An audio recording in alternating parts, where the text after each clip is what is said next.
বিসমিল্লাহির রহমানির রহিম। আসসালামু আলাইকুম। আজকে সকালে বাজারে গিয়ে দেখি অনেক পদের মাছ উঠেছে।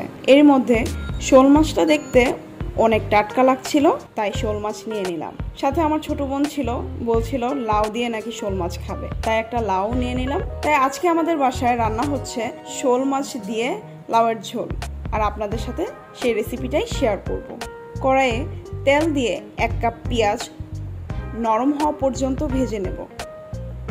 1 চা চামচ করে আদা, রসুন ও জিরা বাটা দিয়ে সামান্য পানি দিয়ে নেড়েচেড়ে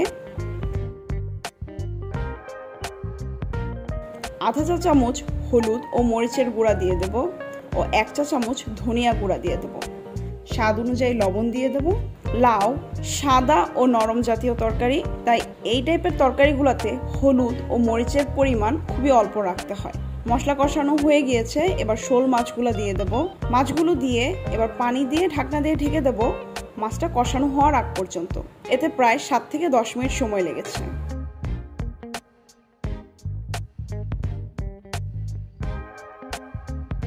মাছগুলো কষানো হয়ে গিয়েছে, এবার মাছগুলো তুলে সে মশলার মধ্যে লম্বা করে কেটে রাখা লাউ দিয়ে দেব।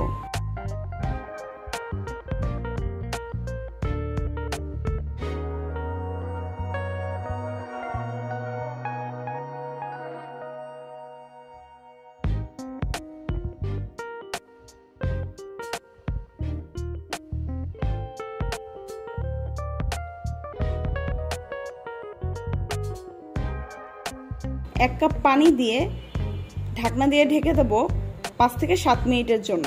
এরই মাঝে 1/2 কাপ পেঁয়াজ ও 2টা কাঁচামরিচ পাটায় বেটে নিয়েছি। এই পেঁয়াজ ও কাঁচামরিচ বাটা লাউয়ের স্বাদটা অনেক গুণ বাড়িয়ে দেবে। আপনারা চেষ্টা করবেন এই স্টেপটা ফলো করার। 1 কাপ পানি দিয়ে ঢেকে দেব যতক্ষণ না পর্যন্ত লাউটা সিদ্ধ হয়।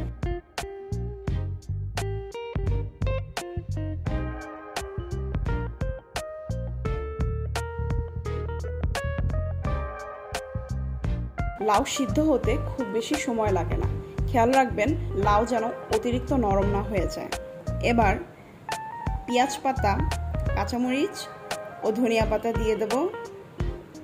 ঢাকনা দিয়ে ঢেকে দেব 2 মিনিটের জন্য। তৈরি হয়ে গেল শোল মাছ দিয়ে লাউ তরকারি। আপনারা বাসায় তৈরি করে দেখবেন, আশা করি আপনাদের কাছে ভালো লাগবে।